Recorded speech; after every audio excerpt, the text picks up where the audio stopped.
Hello and welcome to Connect. I'm your host, Randy Shabilo. On today's show, we'll have the Executive Director of the Ukrainian Canadian Congress of Saskatchewan, as well as Chris and Tony from the Saskatoon Association of Filipino Entrepreneurs. As always, we'd like to connect with you.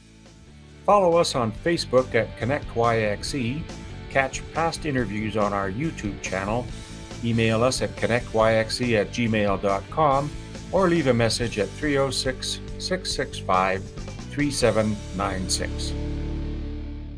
The events this early spring in Ukraine have brought many together, and one of the organizations that is leading that is the Ukrainian Canadian Congress, Saskatchewan. Executive Director Danylo Puderak is here today. Shed some light on what the organization is doing and how we all can help. So, Danylo, thanks for taking a little bit of time and shedding some light on what's going on from your end of things there. Randy, thank you for the invitation. Let's talk a little bit about the UCC Saskatchewan and the organization itself, and then we can delve into how people can help. When was the organization formed, more or less, and what are you doing there? Mm-hmm. So, interestingly enough, the Ukrainian Canadian Congress, which is a national organization, was founded in 1940. And it was founded at the behest of the government of Canada to bring together the Ukrainian community of the country in support of Canada's war efforts in Europe. And after the war, World War II had ended, actually UCC played an important role in the settlement of displaced persons, the thousands of displaced persons that resulted from World War II. Just a little aside, I'm actually the grandson and son of displaced persons that arrived to Saskatchewan after World War II. So since that time, the Congress has, as an umbrella organization, served to represent the interests of Ukrainians in Canada. The Provincial Council, which I'm the director, was established in 1972. We have currently approximately 150 plus member organizations throughout the province. And in addition to cultural development and supporting educational, historical programs, we have also in, I guess, nearly 20 years now, played a role with immigrant settlement and have had staff whose job it has been to settle newcomers to our province from Ukraine. So that's a bit of background. I guess that ties into what we're doing now. And just recently, we were contracted by the government of Saskatchewan to build on our capacity of serving newcomers to now play a role in assisting with the expected arrival of displaced persons from Ukraine. Sorry, go ahead. I was just going to say, you talk about the displaced persons, and do we have a sense of how many to expect or how to plan for that? It's really complicated. Very often we use the word refugees, and we talk about because they are people fleeing a war situation. They are in effect refugees, but there is a legal definition for refugees and how they are then served under the United Nations. But that's a very long, dragged out process, and the Canadian government chose to create opportunity here that would be much faster for Ukrainians that have fled the country to get to Canada and to a safer place. And so what they've done is they've created an open visa process to allow these people to apply as temporary residents, and they can come to Canada for up to 3 years. They would also be granted an open work permit and be able to work while they're here. To answer your question about numbers, We don't really know. It's Mm. so difficult to say. If we listen to the media, there are uh, about 3 million Ukrainians that have fled the country and are in communities in neighboring countries around Ukraine.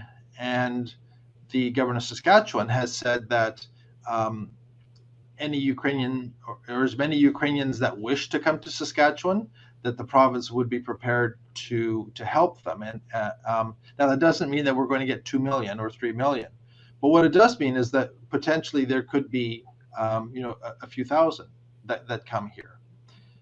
My I would guess that what we'll see initially are Ukrainians arriving that have a connection to the province. So perhaps they have family members, neighbors, former school chums, friends that are currently living here, and that are going to be, helping them to escape. And they would initially be the ones coming to the province because, in the grand scheme of things, if you're an immigrant, and you talk about Canada, most people think of, say, Toronto, Montreal, Vancouver, right? So not too many know about Saskatchewan. So I would again, I expect to see many that already have a connection here. And what does the UCC Saskatchewan do to make sure that there's a landing of sorts for the displaced persons that are coming here? Is there translating services? I guess driver's licenses, banking, and all of that. I can't imagine anyone showing up with bags and bags and suitcases, No, given what we've heard from fleeing the war. no.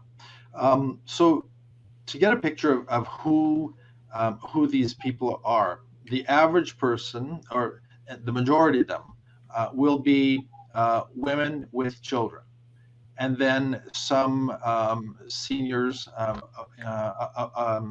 amongst them. Um, the reality is that men between the ages of 18 and 60 are not allowed to leave Ukraine. So it's spouses with their children that would be the ones who are able to come here. Um, and they will more than likely have a low level of English knowledge and capacity.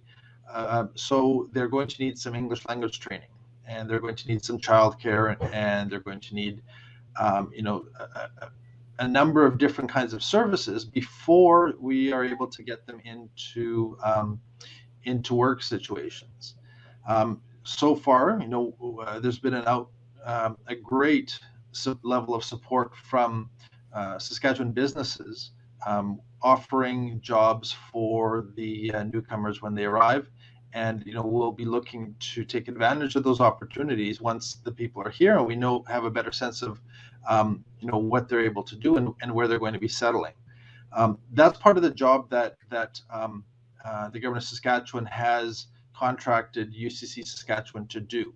Is really, because of our ability to speak the language and to serve people in their first language, we're that starting point. They're able to phone us, to email us, to make the initial contact, and then we will facilitate and connect them to the settlement services that are available throughout the province, be it language classes, be it employment services, whatever else, health services, whatever else that they'll require. We're very fortunate in Saskatchewan to have a very strong settlement sector, and people that are professional and know how best to help newcomers, and so they are our partners in this. It's, I guess, a bit of an oxymoron to say it's a good thing we have people skilled in that, but it does point to the need, I guess, and it's good to have people like you and others involved in that.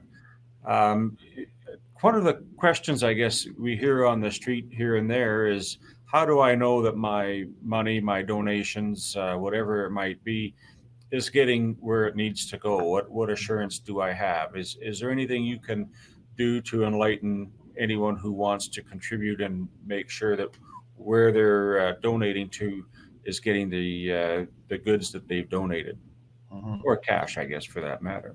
So the main fund that we have been referring donors to, wishing to provide humanitarian support in Ukraine, in the form of food, medical supplies, shelter, and that is through the Ukraine Humanitarian Appeal.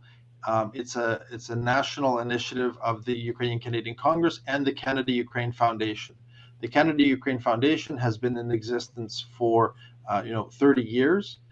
They have been facilitating development projects in Ukraine, a wide variety of them at different levels during that time, and so they have the leadership and the skills to do that. They have also partnered with an international aid agency that operates in Ukraine. It has 6 warehouses throughout the country. So the supplies that are purchased with the funds that are collected are then sent to those warehouses and distributed, very often by volunteers, into the communities that need it the most. And they are also partnered with settlement agencies in Moldova and Romania, and to provide some support for the displaced people, the refugees that have left. So the Canada Ukraine Foundation is a nationally registered charity with the Canada Revenue Agency, with a long history of work in Ukraine, and for which that they are required to report every year to the government of Canada. And so I think people can trust that the funds that they are donating to go overseas through the Canada Ukraine Foundation is getting to where it needs to be. In addition, those that are looking to keep their money closer to home and to help the displaced people that are arriving here are able to do so through my organization, the Ukrainian Canadian Congress of Saskatchewan, and through other local groups. We are a provincially registered nonprofit organization that has been in existence since, as I mentioned, 1972. So we too are responsible to government and to our funders for maintaining and assuring proper use of the revenues, the finances that are given to us. So people can again be rest assured that the money will be used for what we say it will be used for, and to help those people that are arriving. Danylo, I want to thank you and UCC Saskatchewan for the efforts that you're doing. It's unfortunate that we need that help, but on God's blessing, we have all of you there to fill that void. So thank you to the UCC, yourself, and all of the teams involved. Appreciate your time today. We'll be right back, folks. Thanks, Randy.